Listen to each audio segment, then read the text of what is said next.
It's 11 o'clock, so let's get started. Today I'm going to talk about externalities in public goods. As explained last week, I'm actually going to start with perfection, and then I'm going to introduce one market imperfection and talk about what that does to efficiency. And as I said last week, the introduction may be a bit boring because you've seen this in micro. It may be a bit unrealistic, but you need to understand perfection before you can understand imperfection, and of course before you can understand how to correct imperfections, right? So we're in week 2, and we're going to do the very basics of environmental economics. And I'm going to start, actually it says here I'm going to start with static efficiency. Next week we're going to do dynamic efficiency, not this week. Situation A is Pareto superior to situation B if no one is worse off and at least one person is better off. We talked a little bit about this last week, right? Now, Aristotle already noticed, here you see his bust, that a trade in which both parties engage willingly and knowingly must be mutually advantageous. Why else would you do it? And that implies that any voluntary bargain is Pareto improving, right?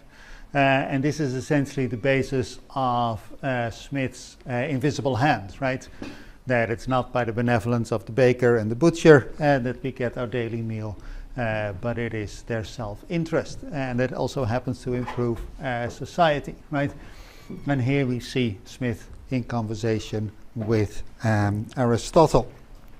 So trade is good, right? Provided that it's voluntary. Now, besides Pareto superiority, we also have Pareto optimality, also known as efficiency, to the confusion of everybody who's not an economist, right? We have this common word, efficiency, that we apply to something that is not at all colloquially understood, right? Pareto optimality. Starting from some initial distribution of endowments, an allocation is efficient if it is not possible to make one or more people better off without making at least one person worse off. So the Pareto optimum exhausts Pareto improvements. At that point, you simply cannot design a trade that is Pareto superior to that particular point, right?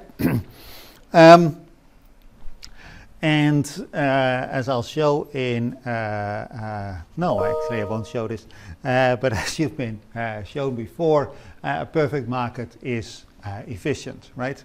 And this is just the first welfare theorem that essentially just formalizes Smith's invisible hand, right? So let's make this a little bit more precise. So I'm going to look at an economy that without any money, that has 2 people in, A and B, 2 goods, X and Y, and 2 inputs, L and K. It's a very boring economy, right? So the utility function of person A is a function of their consumption of goods X and Y, similarly for person B. The production of good X takes capital and labor K and L according to some production function X, and the same is true for the production of Y. Little bit of notation, because don't like to write down the ratios all the time of du dx. We just put a subscript there, right? And a subscript means that we took the first partial derivative, and that holds for both the consumption function and the production function. So efficiency comes in 3 parts. The first is efficiency in consumption. And efficiency in consumption means that the ratio of marginal utilities for each consumer is equal. So in this case, du a dx over du a dy, that's the ratio that you see here. That's the ratio that you see. I should not do this, I should do this.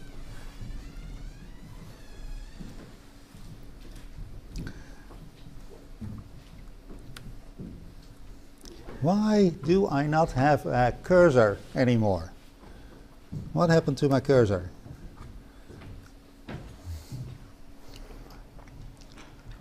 I have a cursor, but you don't. This is weird.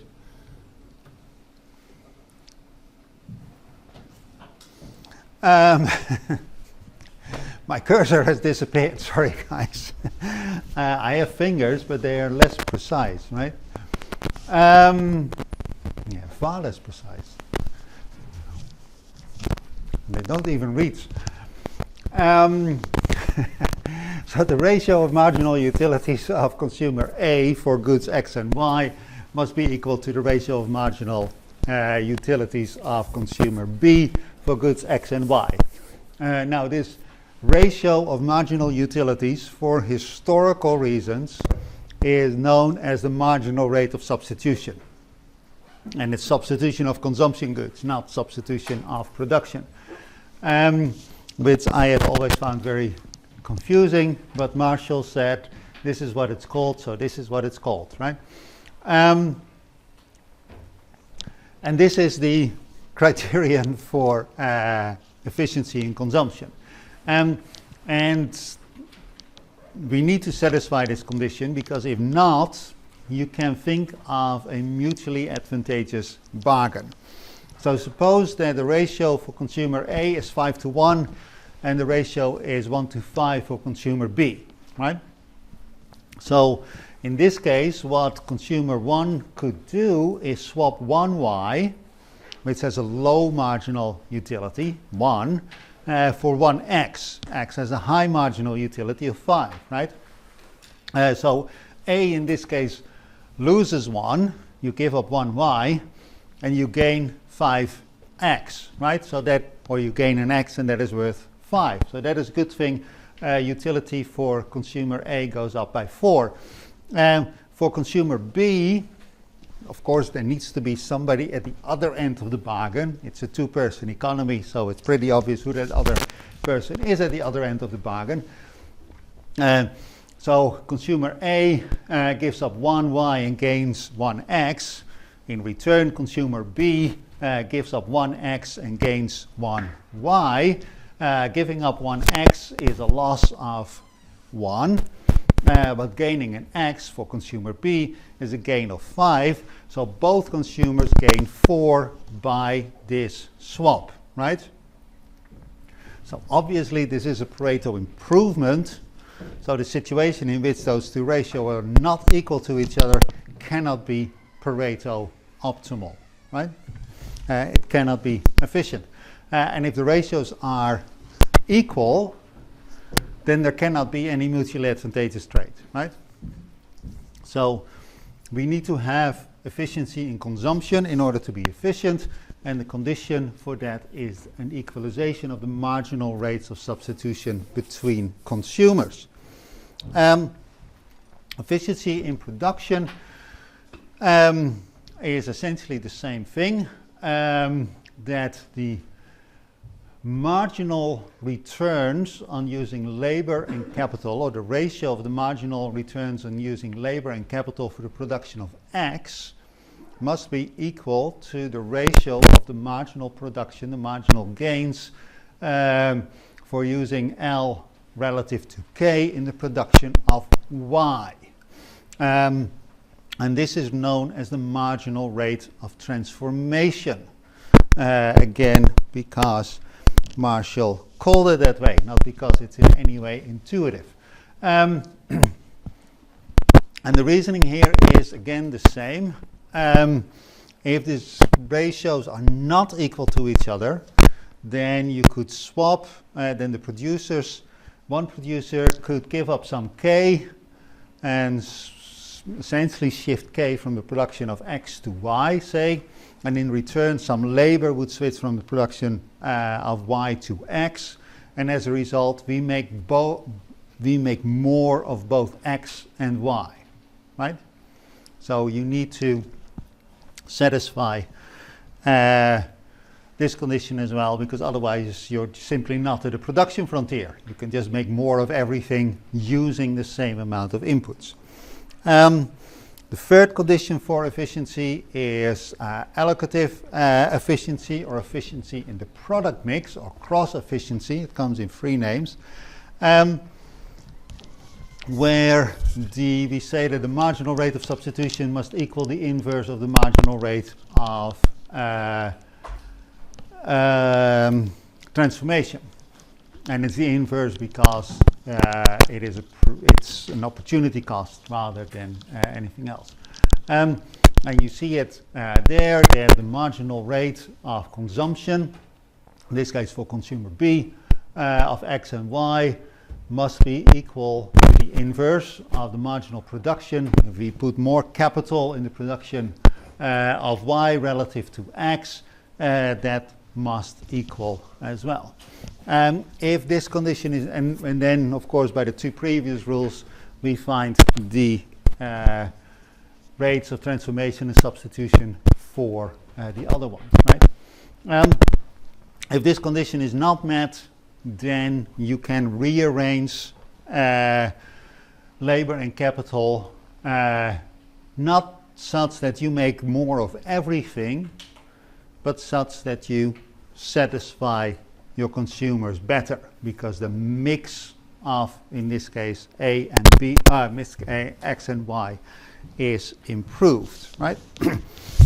So these are the three things that we need to do in order to find efficiency, right? It needs to be efficient in consumption, in production, and in product mix. And you recall all this from micro, right? Now, we also said last week that there are actually many efficient solutions conditional on the initial distribution, the initial allocation of resources. We can find multiple Pareto optima. And we actually have no way of choosing between them, because a Pareto optimum is actually doesn't carry any moral weight. It's just, this is the best you can do given your starting point. But that does not mean that you have to agree with the starting point, right? You can change the starting point by redistributing income. And if you do that and the market remains perfect, then you end up in a different Pareto optimum that may be better or worse, right? This is that you end up in another Pareto optimum is known as the second welfare theorem. If we want to find something that is truly optimal, that is, we want to choose between different Pareto optima, then we need to assume some sort of social welfare function, and then we need to impose the additional condition that the marginal rate of substitution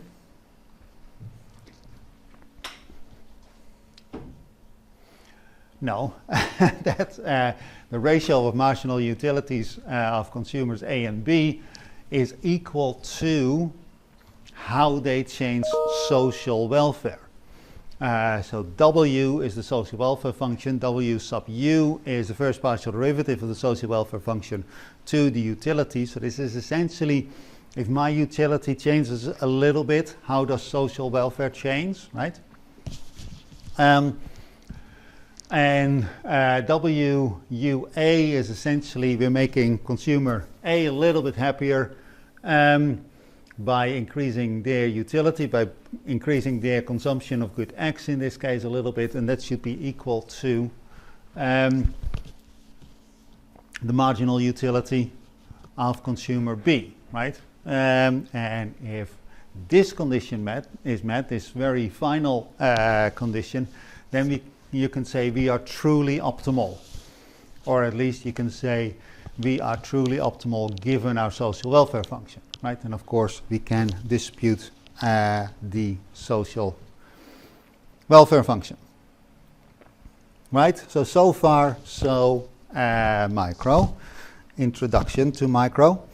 That was a barter economy. Now let's look at the market economy, not a martyr economy. In a market economy, the condition for consumption efficiency is that the ratio of marginal utilities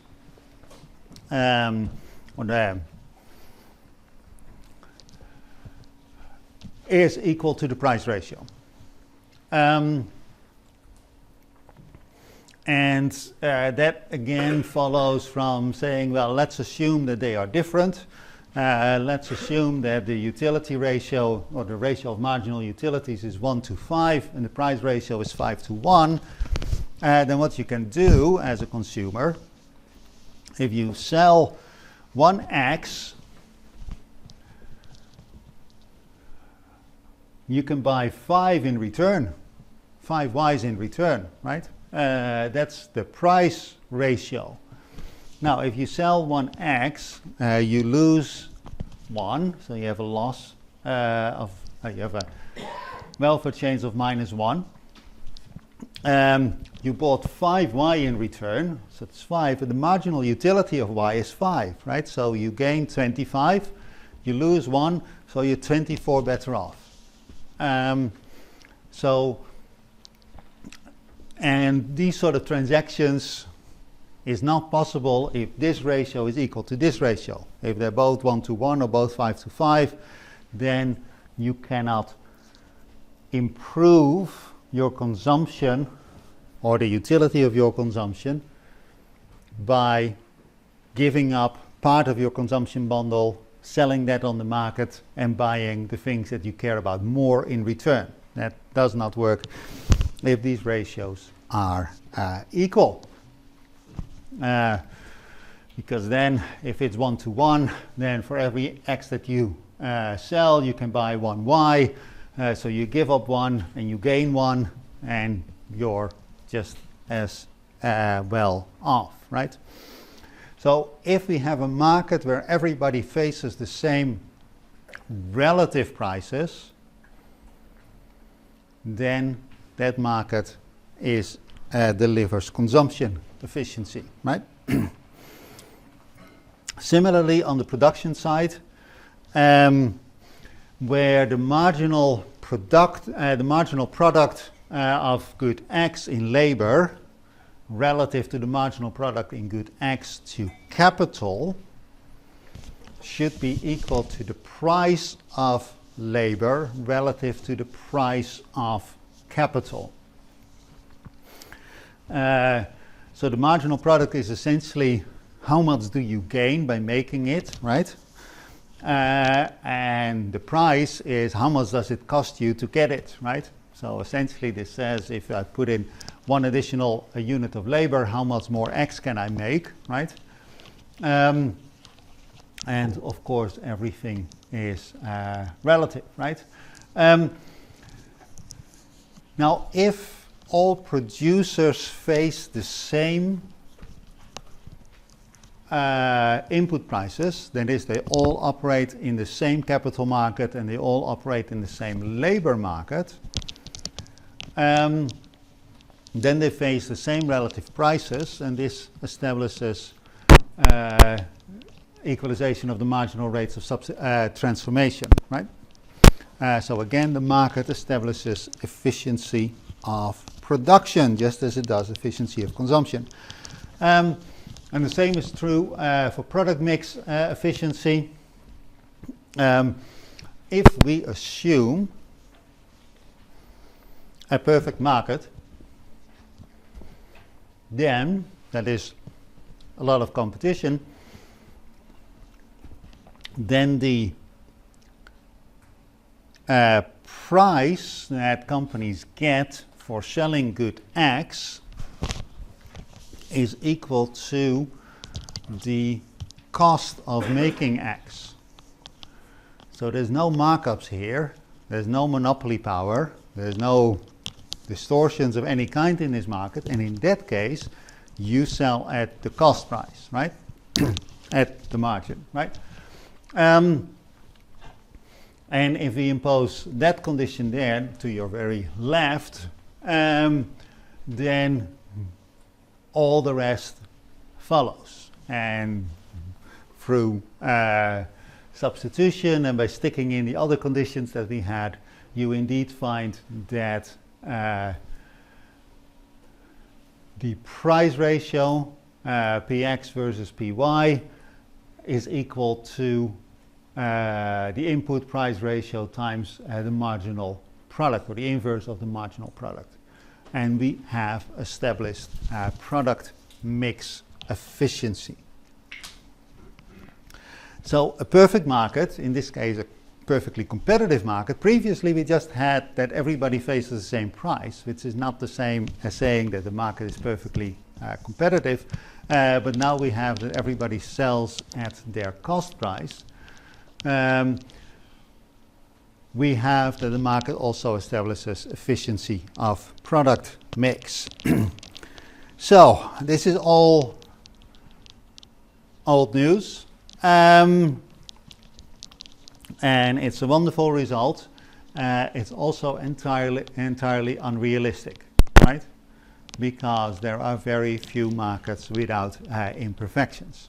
So what are the conditions that we need to impose here, or need to assume here, is that there's markets for all goods and services, and it's clear who owns what, and the owners indeed have full control over whatever it is they're supposed to own, right? So property rights are fully assigned. We need to assume that all goods and services are private. I'll come back to the distinction between private and public goods in a while. And we need to assume that there's no externalities, right? And externalities I'll define rigorously also a little bit later. Then we need to assume that all markets are perfectly competitive, or vice versa, that long run average costs are non-decreasing. And we need to assume that all agents are perfectly rational and have perfect information. And if you buy all that, then the market works exactly as it should, right? The market will deliver a Pareto optimum, and all we need to worry about is what is the right starting point, how do we redistribute income so that we also find the true optimum, not just the Pareto optimum. Now, in different classes, different modules, you've got different exceptions to market perfections, market perfection even, but of course this is a class in environmental economics, so I'm going to talk about those things that are imperfect from an environmental perspective. So the first thing is just the incompleteness of property rights. There's a lot of stuff that we care about is simply not traded on the market. You can't go to the co-op and buy wilderness or clean air. And you can't go on Amazon to buy that either. It's simply not for sale, right? And that means that it's not for sale, no price is established, you can't trade it on the market. We care about it, it's in our utility function, but it's not on the market, right? Then we have that many resources are public goods. Climate is one, atmosphere more generally, or open access, or common resources. That is, if you look at ocean fisheries outside the exclusive economic zone, anybody can fish for fish. It's what you do, and nobody really owns it, nobody can regulate it, because it's sort of like common property of humankind. And that means that no property rights are established, so it's very unclear how you would sort of limit and how would you value scarcity there. So those are sort of fundamental problems. Same is true for the externalities. But then we also have the problem that in many markets that really matter for the environment, such as land, agriculture, minerals, energy, those markets are far from perfect in many ways. The energy market is actually getting a little bit better, but still what we see definitely in the fossil fuels is very large players who clearly exercise market power, right? If you look at power generation, for instance, that is still to a very large extent done by large power plants that at the moment still deliver 60-70% of our electricity in a handful of companies, right? And of course, nuclear power is a very clear example of that. But also if you look at the Drax power plant, right, that has 15% of the national market or so, which is quite substantial. And then of course, electricity is traded through the national grid, which is a natural monopoly and state-owned, right? It's a single company that does this, so you have immediately issues of market power. So there's all sorts of reasons to assume that the market does not work as Economics 101 would like it to work, right? So let's dive deeper into the two key things that are important for environmental economics, right? And that is externalities and that is public goods. Actually, most of the module will be about externalities, but I'm also today going to talk about public goods. So, what is an externality? So in the book, I have, I think, 3 pages discussing the definition of an externality. And it is quite astounding, I think, that in 2026 there is no agreed definition of what is an externality. But this is my definition, and I'll explain to you why. An externality is an unintended, uncompensated impact of an economic activity on a third party. And I'll tell you why those 3 words are there. And the various definitions that you find in the literature either have this implicit or explicit, or one of the 3 elements is missing. And then a lot of definitions are also extremely woolly, whereas I think you can say it in this single sentence: unintended, uncompensated, on a third party. Now, an externality comes in many guises, and different people use different words for this. Externality is probably the most common, but people also talk about external effects, external costs, and external diseconomies, which is probably the most ugly combination of words that you can think of, but people do use that, right? But it's all the same. It is no people use different terms, but it's the same thing, right? External effects, externalities, can be beneficial or adverse. That what matters is that there's an unintended, uncompensated impact on a third party, but that impact can be positive or negative. And in the older textbooks in economics, the sort of canonical example of an externality is the honeybee. So essentially the story is that the beekeeper has bees to make honey, and that is the intention of the beekeeper. But as a side effect, those bees fly around the orchard next door and pollinate the apple trees. And that is a free service provided to the farmer next door. And that's positive, right? Because without pollination, fruit will not grow. So that is the canonical example that you find in older economic textbooks. a positive externality, namely beekeeping. Now, is this unintended? Yes, because the beekeeper keeps bees to make honey. The beekeeper does not keep bees to pollinate orchards, right? That is not the intention of the beekeeper. Now, this is a completely outdated example, at least in many parts of the world, because nowadays there is a market for bees, right? And the purpose of those bees is not to make honey. The purpose of those bees is to pollinate.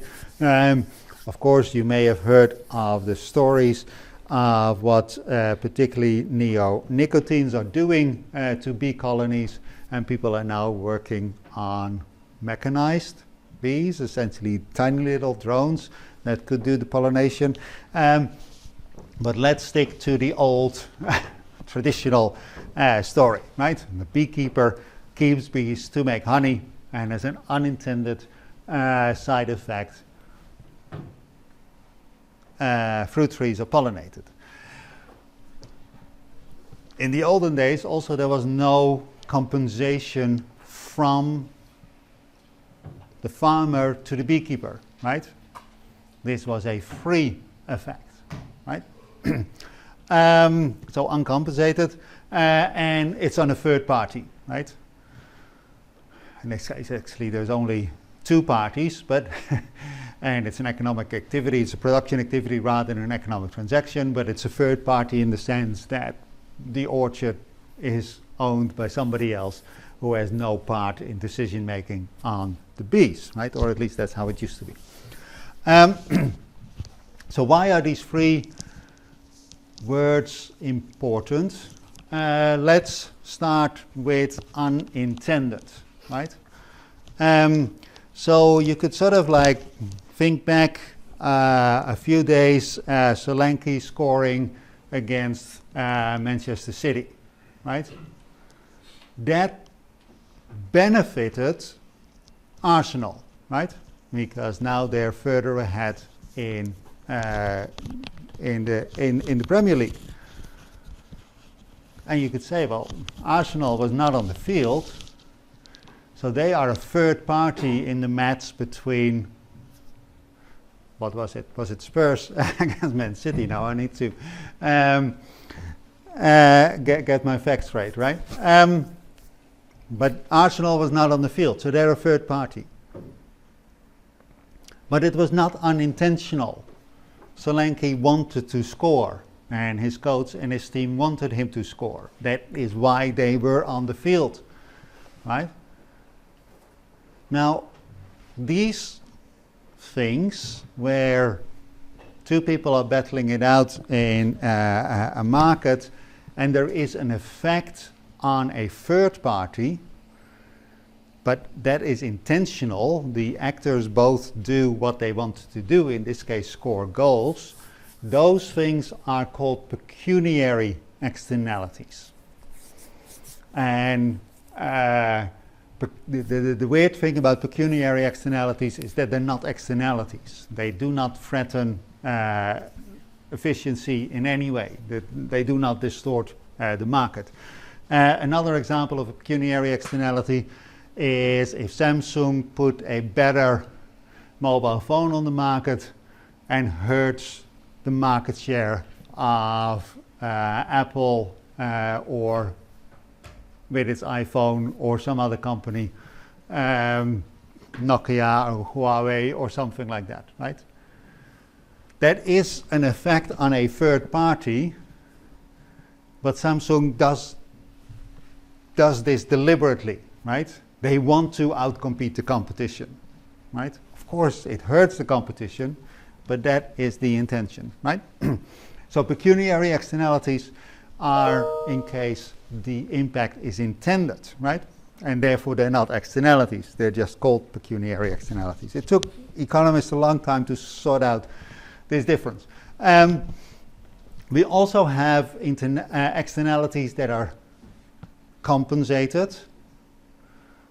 That is, the government steps in and makes people pay a tax or pays a subsidy in case it's a positive externality.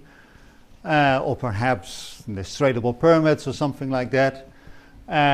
If an externality is compensated, then it becomes an internalized externality, and it's no longer a threat, if properly internalized, to economic efficiency, right?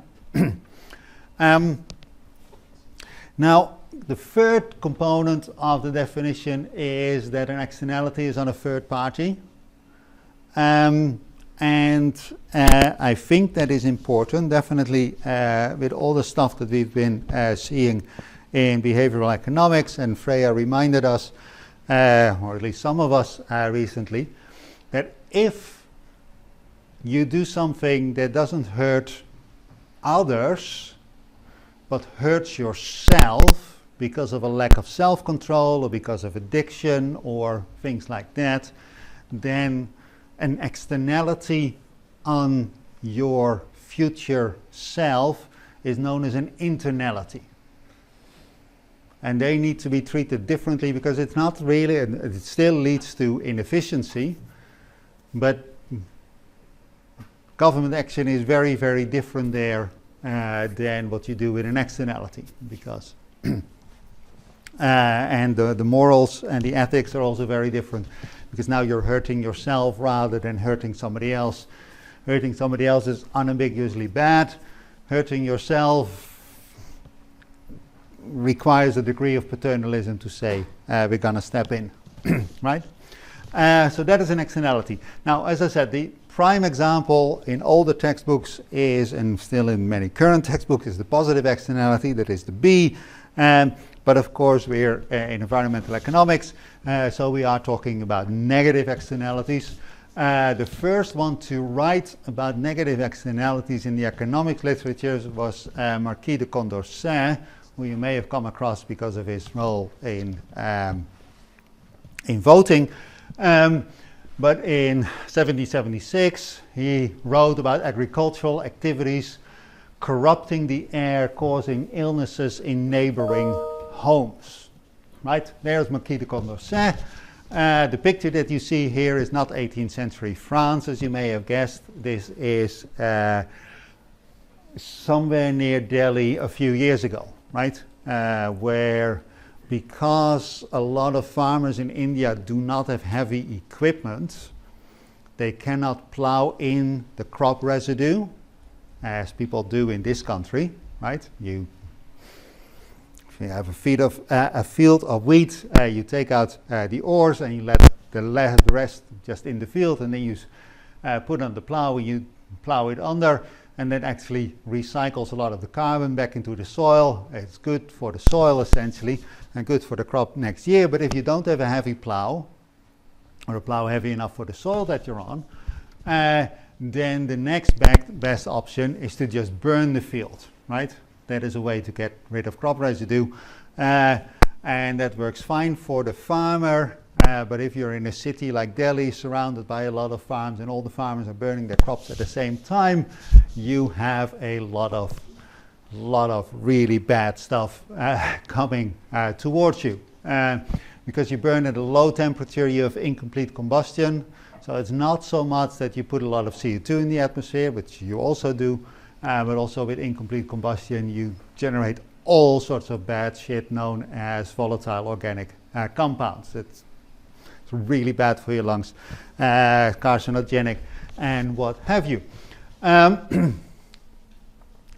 Condorcet was actually not the first to notice this, because not King Edward, but his wife, whose name escapes me at the moment, complained about the foul air of London back in 1272, and then her husband, King Edward, actually said, no, we're going to stop burning coal in London because of the smog, essentially. Now, he tried it in 1273, it failed, obviously. He tried it again in 1306, and then if you read through the history of London, they try it again and again and again and again, until finally they succeed in the 1950s, when coal burning was really stopped in London after the big smog of 1950 that killed thousands and thousands of people. So that is the sort of stuff that we think about when we think about negative externalities. I'm going way too slow, guys. So, what does an externality do to efficiency, right? So one part of efficiency is that we want that the marginal products, in this case of making good X by inputs L and K, should equal the price ratio of L and K. And that should be the true price. That should be the price imposed on society by using more labor or using more capital, right? So that is why it's an S rather than a P. And one way of looking at S is that it consists of the market price of using labor plus the external cost of using labor, and that is the E that you see here. So that is your S, and the same is true for the use of capital, right? Now, if these are true externalities, then they're not being considered by the producers. So the producers are doing this. They equate, if they're fully rational and operating in an otherwise perfect market, they equate their marginal or the rate of transformation to the price ratio of the prices that they face on the market. Not the prices that society would like to see. No, they respond to the prices that they face on the market. And if one of your two E's is not zero, then you immediately see that the ratio of PL to PK is not equal to the ratio of SL to SK, right? There's a wedge between the socially desirable price and the price that you see on the market. And that is what an externality does. So let's look at this in a simpler example. So, what do we have? We have company Y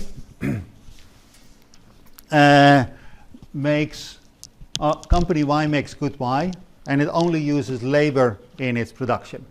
And then its profits, pi Y, is equal to the price at which it can sell Y times how much it makes. So that's Py times Y minus the cost of labor, that is PL times L. That is the profit, right? Company X is a little bit more complicated. Company X only makes X. Its revenue is the price of X times how much it makes. And then, of course, its profits is its revenue minus the price of capital times the amount of capital that it uses, right? But its production function is a little bit different. The production function for good Y only depends on the amount of labor that is in use.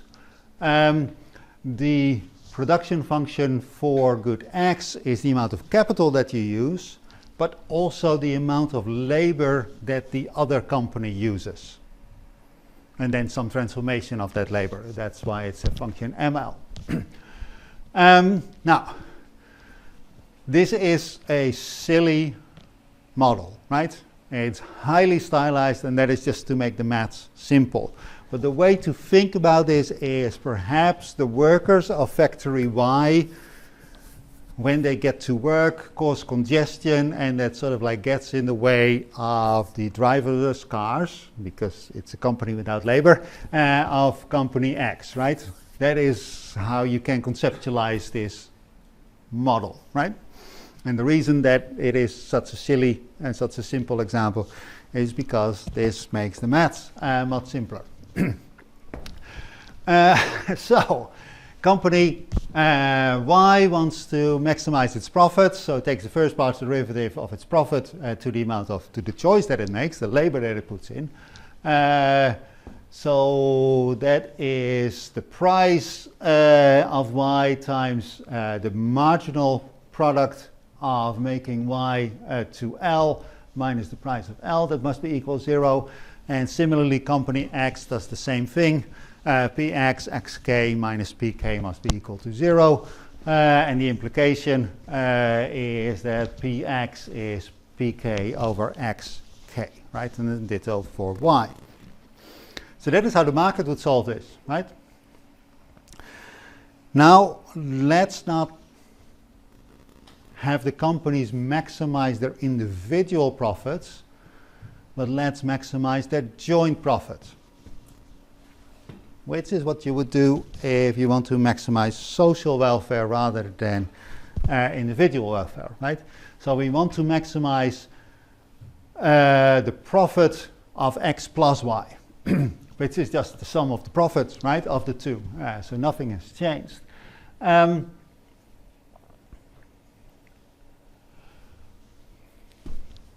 The decision for sort of the X part of this, that is how much capital do we put into the production of X, hasn't really changed. So now we do take the first partial derivative of the profit of X plus Y to K, but the second term does not depend on K, and the fourth term doesn't depend on K. The first and the third still depend on K, but in the same way as they did before. So what we have is that Px xk minus Pk is equal to 0, right? That is what we saw on the previous slide.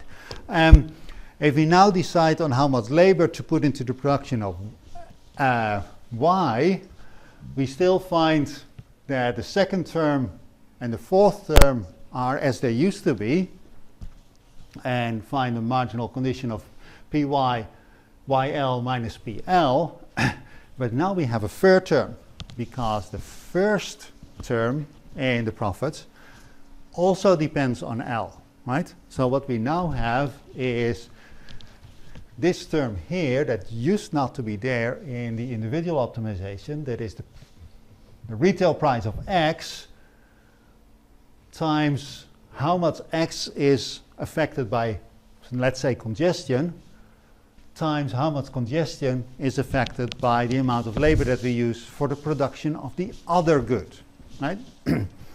That now needs to be included in the optimization as well. What we find is that the condition for X is still the same, but the condition for the price, the optimal price, retail price of good Y has changed. It's no longer the price of labor, weights, over the marginal productivity, marginal product of Y, but we need to subtract from that the damage that it does to the other company, right?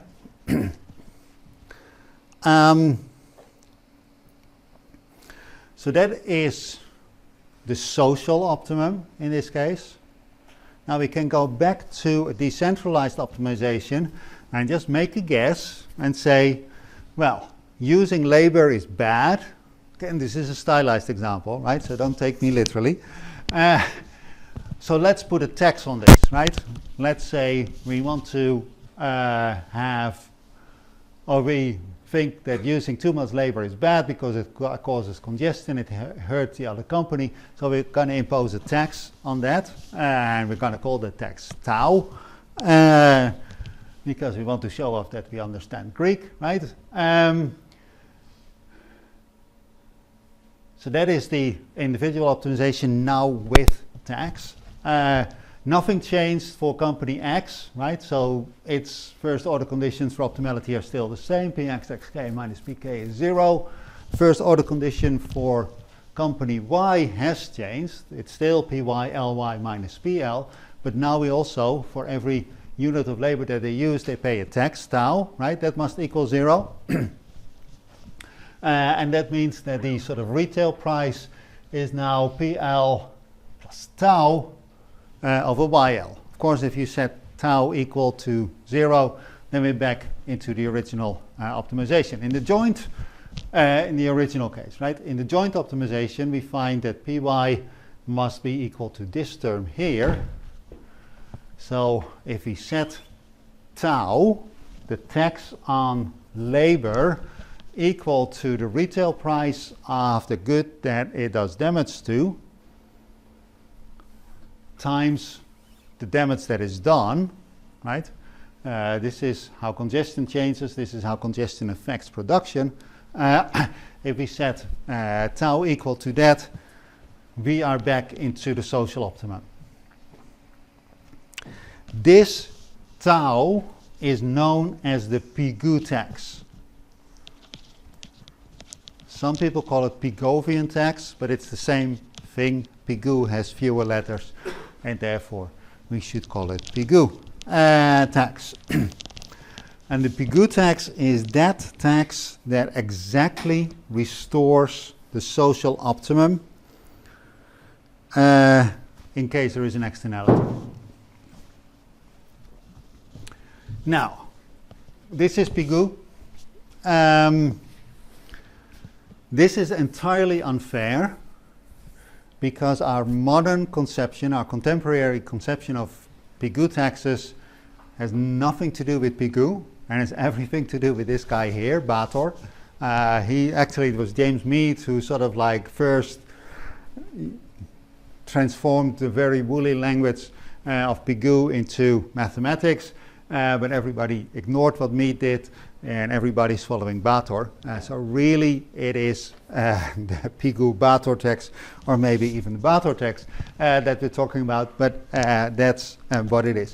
The reason that I hesitate to call the Pigou tax is because Pigou in an earlier book wrote about externalities, but in the book in which he introduced the Pigou tax, he was thinking of agglomeration effects rather than externalities, right? But this is how Pigou did it, right?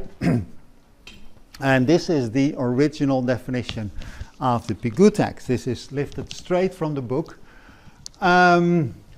First paragraph says blah, blah, blah, blah. If there's no externalities or agglomeration effects, then private optimization would lead to what he calls the ideal output. And that's under conditions of simple competition and blah and blah and blah. It follows that on the conditions of simple competition, for every industry in which the value of the marginal social net product is greater than that of the marginal private net product, there will be certain rates of bounty, that's an old word for subsidy, the granting of which by the state would modify output in such a way as to make the value of the marginal social net product there more nearly equal to the value of the marginal social net product of resources in general. Thus, provided that the funds for the bounty can be raised by a mere transfer that does not inflict any indirect injury on production, increasing the size of the national dividend and the sum of economic welfare, there will be one rate of bounty, the granting of which would have the optimum effect in this respect. Right? That is the original definition of the Pigou tax in Pigou's own words. This is for a positive externality, and then the final paragraph here is for a negative externality. Now, students sometimes complain to us that we're using maths, right?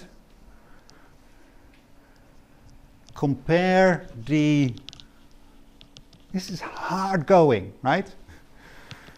Compared to the simplicity of the mathematics, right? The Pigou tax is simply this particular rate. It depends on what product are we affecting, what is the value of the product, the price of the product, and we'll come back to the relationship between value and price later, and how much damage does it do, right? So with sort of the language developed by Bator, we can precisely define a Pigou tax with a few simple equations compared to the very woolly language of Pigou, right?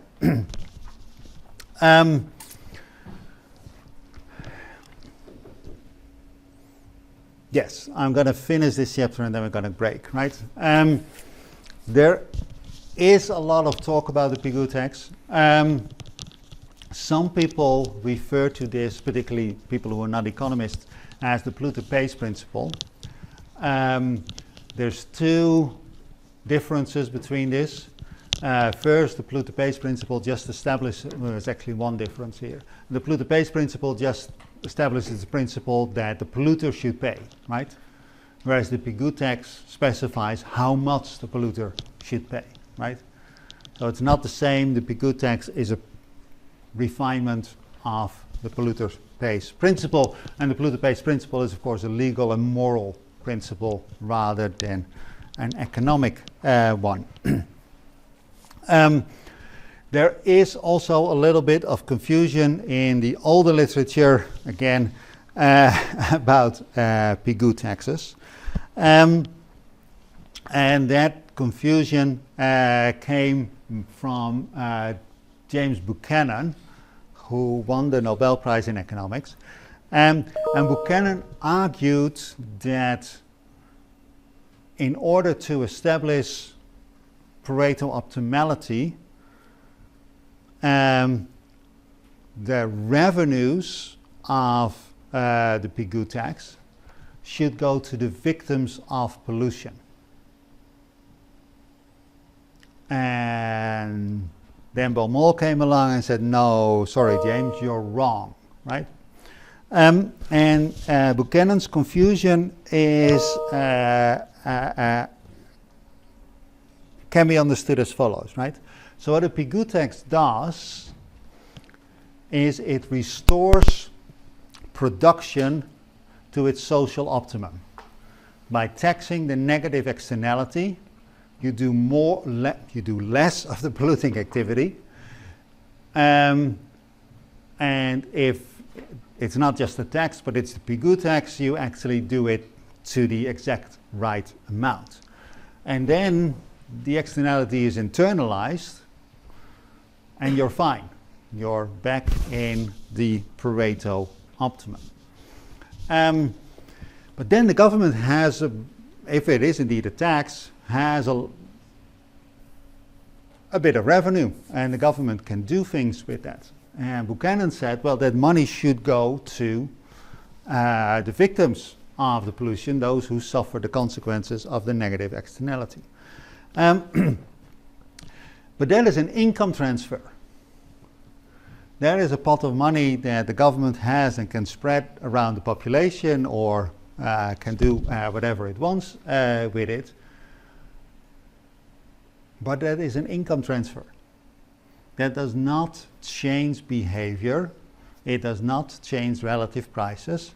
It just takes money from polluters to pollutees. So that's an income transfer. So this does not affect the Pareto optimum. This just changes the initial allocation of resources. It moves you to a different Pareto optimum, right? So Baumol said, in order to restore efficiency, we need a Pigou tax. And then Buchanan said we should compensate the victims of pollution, and that is a moral principle that you can agree with or not, but that's a matter of the second welfare theorem. It gets you to a different Pareto optimum. What we need to sort of like move the economy from an inefficient solution to an efficient solution is not just that we tax the negative externality or subsidize the positive externality. But what we do with the tax revenue or how we finance that subsidy, that is a matter of the second welfare theorem, not a matter of the first welfare theorem, right? We restore the market to perfection. I think that Buchanan actually has a moral point there, but technically he's wrong, right?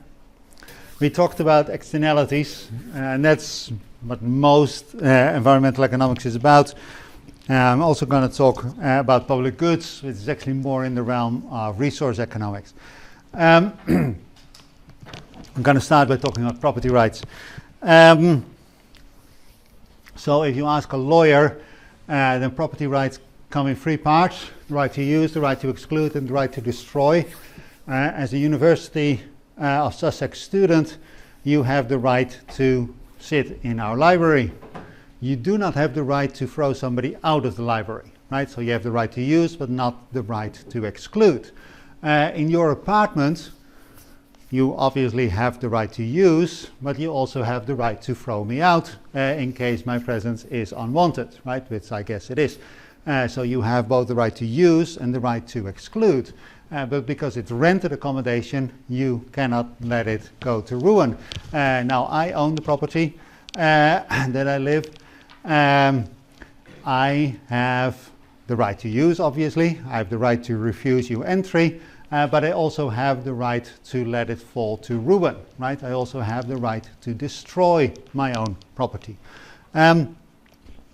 So those are the three levels of property rights. Obviously, property rights are often attenuated. There are things you cannot do even in your own house. For instance, I could not use my attic to lock you up.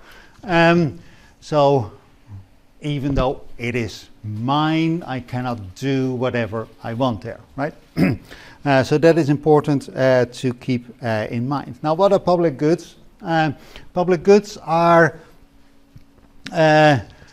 sort of the things where nobody really has an incentive to provide them. And Adam Smith already wrote about those in The Wealth of Nations, that blah, the market would work perfectly except for erecting and maintaining certain public works and certain public institutions, because the profit could never repay the expense to any individual, though it may frequently do much more than repay it to a great society, right? So the notion that there are public goods actually goes back all the way to Adam Smith. It just took us a while to figure out what to do with that, right? Marshall also wrote extensively about public goods, but did not know how to stick it into a neoclassical framework. Similarly, the classicists did not know what to do that. Now, public goods come in gradations, right? And a pure public good has two key components, and that is that it's non-rivalrous and non-excludable. And a good or a service that has both these characteristics is a pure public good. A good or service that has both characteristics is a pure private good, right? So what does rivalry mean? Rivalry in consumption simply means that if one person uses it, then somebody else cannot. And the example here is an ice cream. If I have an ice cream and I eat it, you cannot eat it because it is not there anymore, right? So this is a physical concept. Only one person can eat this ice cream. Of course, if you have a big ice cream, you can share, but you understand the meaning, right? Excludability or exclusion is a legal or a moral concept.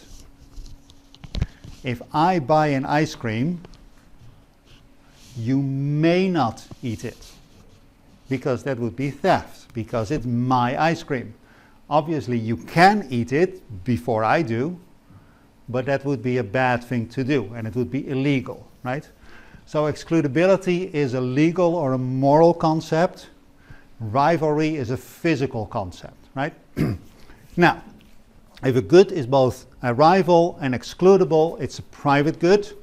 If a good is neither rival nor excludable, it is a public good, right?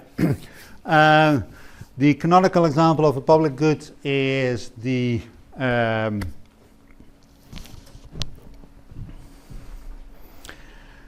is the lights that they use to guide ships, and now I completely forget the name. If one ship sees the light, that does not prevent other ships from being guided as well, right? So it's non-rival. Multiple consumers can use it at the same time. But also, it's just a light, and you cannot tell people on the ship, you must close your eyes unless you pay a fee. That just doesn't work. You cannot tell people not to use this, right? So that is a pure public good. And another example is the atmosphere that you see here. There's pure public goods, pure private goods, and there's two criteria, and that immediately implies that there's also mixed forms, impure public goods or impure private goods.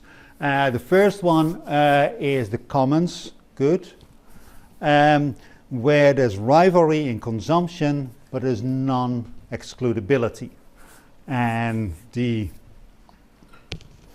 somewhat outdated example is the commons. All English villages around here are sort of centered around this, somewhere in the middle of the village there is this big green field, right? That's known as the commons. And in the olden times, the commons was not just a field, but it was actually where you would have your sheep, where you would put your sheep to graze, right? And if you lived in that village, you had the right to graze your sheep there. And you could not be excluded from that. But obviously, if your sheep eats the grass, then my sheep cannot eat the same grass, right? So it is rival in consumption. It's just that you cannot tell me to take my sheep off, and I cannot tell you to take your sheep off, right? So that is known as a commons good. There's also goods that are excludable but non-rivalrous, and they are known as club goods. And that's the example that you see here. I think this is Minutes to Mars, who used to be very popular, but you probably never heard of them. A club good, obviously, you can be excluded from the concert, right? If you don't pay the entrance fee, then you won't get in. So it is excludable. But you can be there, I can be there, we both hear the same music, and maybe we both enjoy the music to the same extent, right? So it is non-rivalrous in consumption. It is excludable, right? The problem with public goods, as Adam Smith already noticed, is that they're underprovided. Because they're not excludable, you cannot charge a price. Simple as that, right? You cannot tell people not to use it, so how are you ever going to recover the costs of providing it? And they're overconsumed because they're free, even though they are valuable to you. You do not pay to use them, and therefore you would tend to use more than you would if they are priced, right? So those are the problems with public goods: under-provision and over-consumption. I've said these things. So far, so simple. Public goods provide all sorts of issues for the economy, for economic efficiency. And the first is the construction of demand curves. And Samuelson, this is Samuelson when he was much older, but a much younger one, wrote down what is known as the Samuelson condition in his honor. For private goods, the condition for efficiency is that marginal rate of substitution equals the marginal rate of transformation. We talked about it before the break. For public goods, the marginal rate of transformation, MRT, should equal the sum of the marginal rates of substitution. That's what Samuelson established.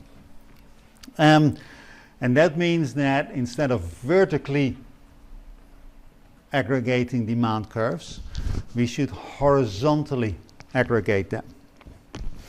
So this is a picture from Kolstad's books, and it's reproduced in mine, but with different names, because I've never met somebody called Brewster. But here we have the demand of a particular good by Brewster and the same good by Anna, right? And on the vertical axis, you're looking at the marginal willingness to pay, essentially how much are they willing to pay, what is the price that they're willing to put on the table. And on the horizontal axis, you're looking at Q, that's the quantity that they want of this particular good, and the demand function slopes downwards, right? The higher the price, the less you want of the stuff, right? And Brewster's demand, Brewster is much more keen on buying this than Anna is. So how would you construct the demand curve of Anna and Brewster if it's a rival good? Is that for very high prices, Anna says, forget it, I'm not in the market, right? So there Brewster dominates, but for lower prices, Anna actually does come into the market, right? If the price falls below 2.5, Anna says, oh, I would like some of this stuff. And then they're actually sort of like both are in the market. So we see a kink at a price of 2.5 where Anna's demand also kicks in. And actually what you see also is that the total quantity demanded does not stop at, this must be 25 of Anna, but actually goes to the sum of the two of them, which is around 37.5, right? So that is how you're used to creating an aggregate demand curve. You draw the individual demand curves and then you vertically aggregate them to the picture that you see there. But if there is no rivalry in consumption, then both can have it, right? So at this point, Brewster isn't interested, but Anna is. From this point on, Brewster is also interested, but Anna is not priced out of the market, right? So Anna's demand just continues, and Brewster is added on top because they can both consume it, right? It's not that Brewster ate it and therefore Anna cannot. No, they can both eat it. And that means that actually demand cuts off at 25, not at 37.5, and the willingness to pay at the margin actually doesn't stop at 5, but goes all the way up to 7.5, right? So we horizontally aggregate the two curves. And then the final picture that you see here is the demand curve for the non-rival good at the top there. This is the demand curve for the rival good that you see here. And let's assume that this is the marginal cost curve, the supply curve. Then you immediately see that the rival good is consumed less than the non-rival good, right? So this is how you would want the market to behave. So following Samuelson, Lindahl worked on this and figured out what is the now known as the Lindahl equilibrium. And in the Lindahl equilibrium, essentially what we have is that there is no market price for public goods, but we all have an individual price. And then the total price is just the sum of our individual willingnesses to pay at the margin. And this is what you would need to do to find the optimal provision of the public good. Now, this is wonderful in theory, right? But completely and totally impractical to figure out everybody's willingness to pay for the public good, right? So what would the market do? So again, I'm going to use a very simple market, not because I think that markets are simple, because if I make the market more complicated, the maths just gets horrendous and doesn't generate any further insights, right? So we're looking at an economy where there's n people and they're all the same. How very boring, right? And each of them has a utility function that consists of two components, their income, W, there's no investment, it's a static economy, so their income is equal to the amount of stuff that they consume. Oh no, sorry. Yeah, that's the amount of stuff that they consume. And then there's also a public good G, right? So W is their wage and G is the amount of public goods that are in the economy. Their private consumption is their wage, W, minus how much they voluntarily contribute to the public goods, right? So you have a certain income, you can consume some of it and you can give some to charity, say. And then the rest, W minus G, is what you use for private consumption, right? And then the provision of the public good is G bar, how much everybody else contributes to the public good, plus what you contribute to the public good, right? And that's the second expression that you see here. But because everybody is the same, right, that G bar is simply n minus 1 times G, right? Because everybody acts the same. And I'll come back to that in 3 slides, I think. So this is the indifference curve. What we have on this axis is how much of the public good everybody else provides, G bar. And on this axis, we have how much you provide, G. And then U0 is the indifference curve. And the indifference curve has this particular shape. And it must sort of have a bottom. It must bottom out at one point.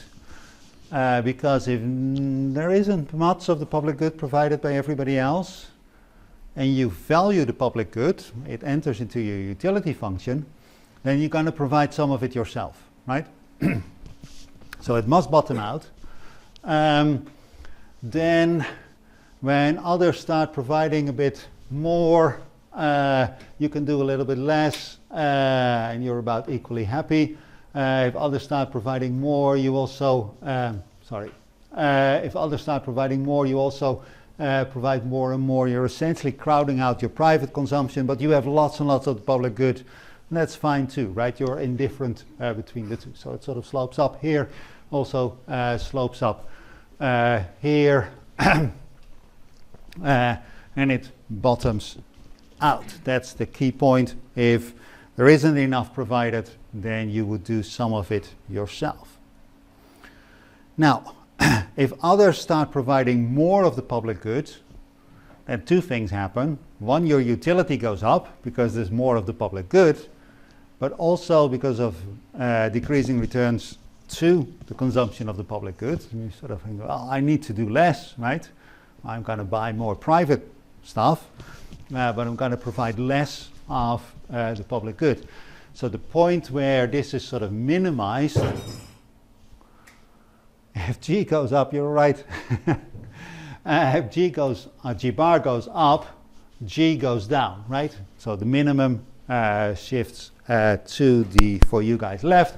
And in U4, the rest provides so much of the public good that you just think we don't need to add anymore, right? So you just go straight up from there.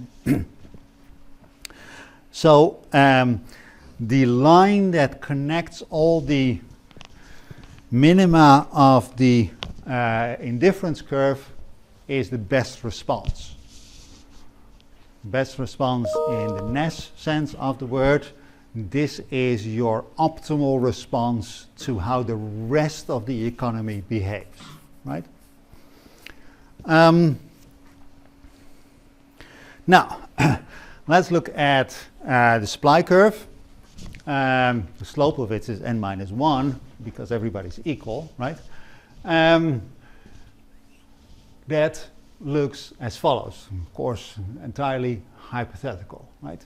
Now, what is important, what is the insight of this graph?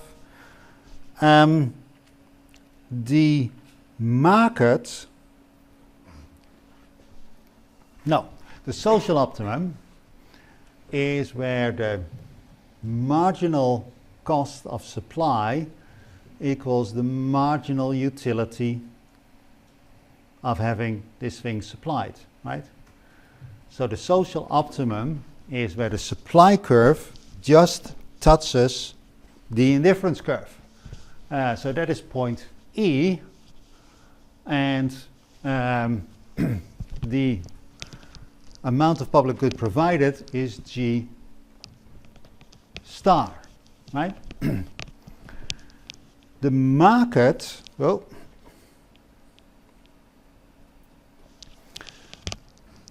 finds itself in the place where supply equals best response. So that is where this line crosses this line. And this line, sorry. And then we end up at point N. We provide much less of the public good, right? We go from G star to Gn. And of course, we go from U2 to U1. This is a welfare loss.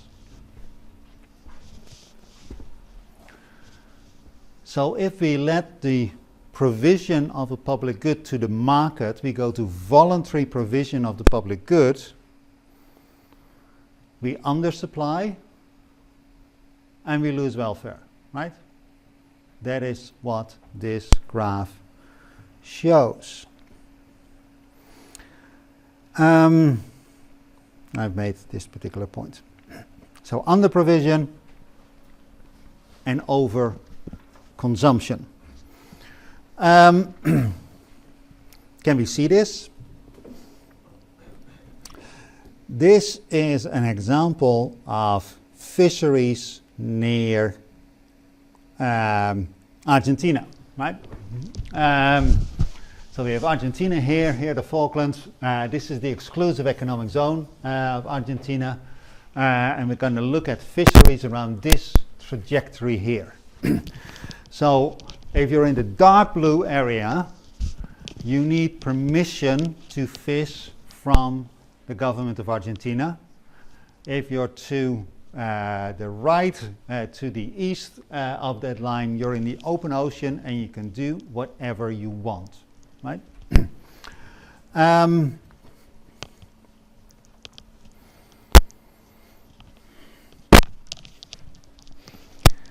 So what do we see?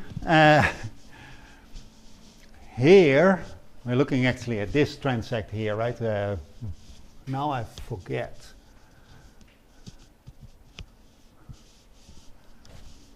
It's 1 degree. We're 1 degree east and west from the boundary between the open ocean and the exclusive economic zone. That is what we see here. Here, we're looking at what the transponder of fishing vessels, fishing boats, tell you where the ships are. And the lighter the color, the more boats there are, right? And what you see is a very sharp divide. It's very light green here, and then it becomes dark green here, right? There's not so much fish further north, and it's also further away from shore. So there isn't such a stark difference there, but also here you see some fishing boats, and here there's basically none. So essentially, by just mapping where are the fishing boats, you can find where is the boundary of the exclusive economic zone. Here fish are a public good, here fish are a private good, right? Now this is geographic, this is the map. On the top figure there, you see the same thing, but now aggregated to the whole thing. How many boats are there on the high seas? And then you see a very sharp boundary. How many boats are there in the exclusive economic zone? And of course, we assume that fishing activity is the same, right? So here is where there's a lot of fishing, and here there is very little fishing. Now you can object that fisher people are always messing with their transponders, right? And satellites can be manipulated and so on and so forth. So let's just look at night lights, or the lights of the fishing boats, rather, obviously only at night, rather than where the transponder says they are. And that is what you see here. Light is where the lights are, and therefore where the boats are. Dark is where there are fewer boats, and you see the same pattern. And there we aggregate, or they aggregated, I was not involved in this study, aggregate it to the whole area, and you see the same sharp divide, right? So in the open seas, lots of fishing, not so much fish anymore. In the protected area where you need a license to fish, the problem is far less pronounced, right, for the fish. So this seems to be playing out. So how do we solve public goods, right? If we are talking about pure public goods, like lighthouses, that was the word I was looking for earlier. Yes, we want the Samuelson condition, yes, we want the Lindahl equilibrium, but we don't know how to get there. So really the only way to do this is to raise general taxes and have the state pay for this, right? Now, me saying have the state pay for this is not the same as me saying have the state provide it, right? But have the state finance this, right? So that is the only real solution for a public good. For common goods and for commons goods, sorry, and for club goods, we have more options. One thing that is increasingly popular at the moment, going back to fisheries, is to have tradable excess quota, right? So here, obviously, in order to be allowed to fish in the exclusive economic zone of Argentina, you need a permit from the government of Argentina. And there's various ways of doing this, right? You can just give everybody who owns a fishing boat in Argentina the right to do so, sort of grant an automatic license, and then that's it. But circumstances change. Some boats are better than others, some people are better at fishing than others, and so on and so forth. So actually, rather than the government sort of saying every fisherman has the right to land 100 tons of fish, you can just say every fisherman has the right to land 100 tons of fish. But if you want to sell that right to another fishing boat, then we have no problem with that, right? The advantage of this system is that you have a total amount of fishing rights that is set by the government, but then you let the market decide who actually gets those rights, and presumably it would go to the people who are best at fishing, or at least for whom fishing is most profitable, right?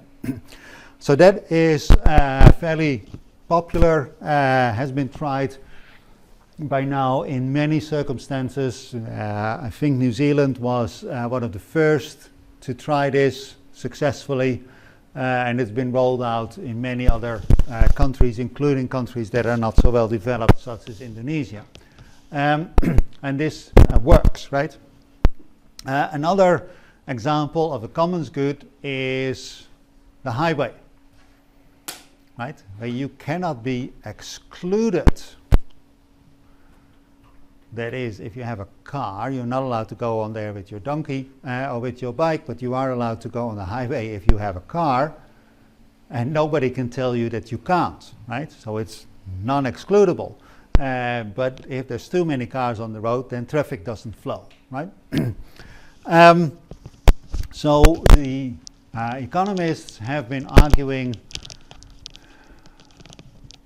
I believe since 1956 or thereabouts, I think it was Vickery who first said, we should just put a tax on road use. That is, if you want to drive on a particular road at a particular time, you should pay for that privilege. Now, when Vickery first proposed this in the 50s, this was completely impractical, right? Because if you're going to say, well, if you're on this road, at this particular hour of the day you should pay so much, but if you're on a different hour, then you should pay something else. Because obviously the aim is to prevent congestion, right? So you want to discourage road use during commuting hours, but in the middle of the night, the road is there anyway, you're not bothering anybody, so you should not be taxed then. So those prices should vary by stretch of road and by time of day, time of year, and so on and so forth, which of course in the 50s was completely impractical. Nowadays, it is perfectly doable, right? Because anybody who has a navigation system in their car, that navigation system, let's call them Google, knows exactly where you are at what time, right? So it is perfectly knowable where every car is at every time of the day. The reasons that road taxes are not commonly used, that's not true. The reason that road taxes are not used at all in the way they should be has to do with fears of privacy and those sort of things. We don't want the government to know where we were at every point in time, and therefore we do not want to hand this information to the government. Of course, with encryption and everything, you can sort of like pay your taxes without revealing to anybody where you were. But that is the argument that is being used. What we have instead are imperfect road taxes, like the ultra low emission zone in London. We'll come back to that in week 10.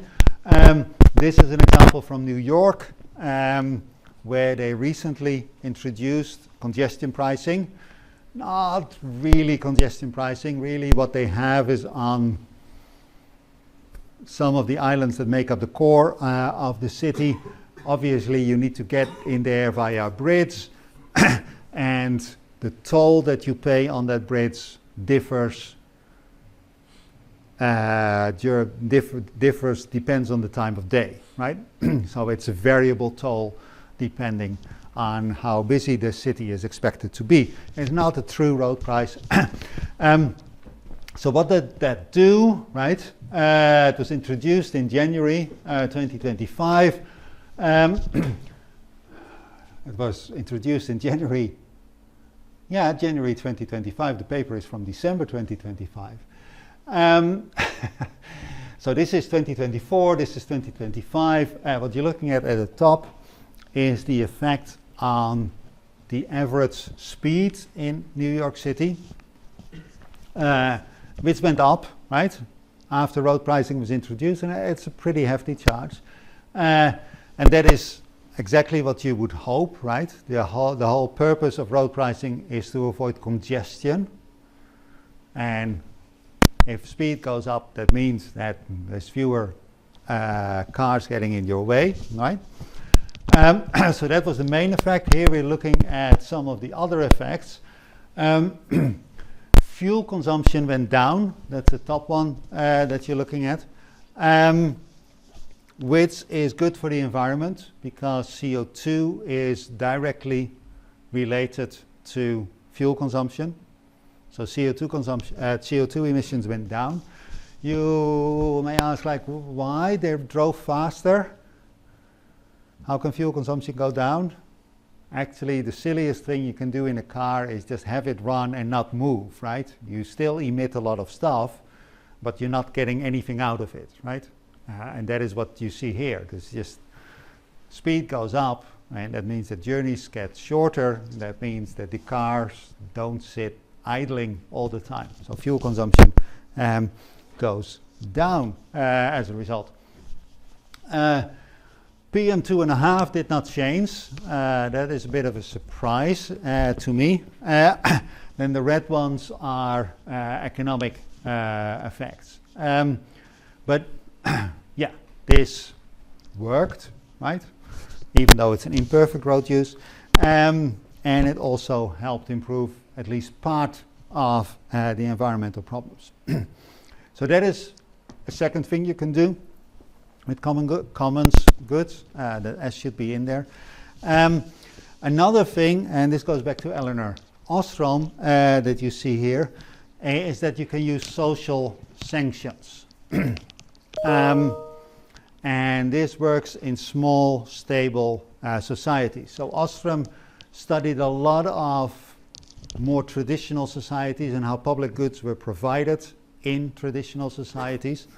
And they did not use road taxes, they did not use tradable quotas, but they used sanctions. So essentially, what you see here is that if you put too many sheep on the commons, more sheep than is best for the village as a whole, then people will stop greeting you on the street, right? They will turn their back on you. And if you continue and if you persist in your behavior, then you will not be invited to my daughter's wedding, right? That is the sort of social sanctions that Ostrom was talking about. And she showed through an impressive range of empirical work that this works, that a lot of traditional societies were actually getting pretty close to providing the social optimum in public goods. Problem is that this takes time to establish, so it only works when the environment is stable, and it only works if indeed a social sanction means something. So in a crowd of strangers, the fact that they don't greet you on the street, you don't care. But if it's people you interact with time and time and time again, it's a repeated game, then these sort of social sanctions do work, right? So this works, but in small and stable societies. Club goods also suffer from congestion. That is, club goods are excludable, but once you're in the club, it's non-rival, music venue. There, of course, the club owner wants to let in as many people as possible, right? Because actually the band is paid for, the venue is paid for. If you can let in 200 people rather than 100 people, you make more profit, right? So there also owners would have a reason to congest the space. One way of stopping that is by health and safety regulations, where you say, well, this venue can host 150 people and not more, right? And then the threat, the sanction would be taking away their license, closing the shop if they continue to violate this, right? So there are ways of solving these problems.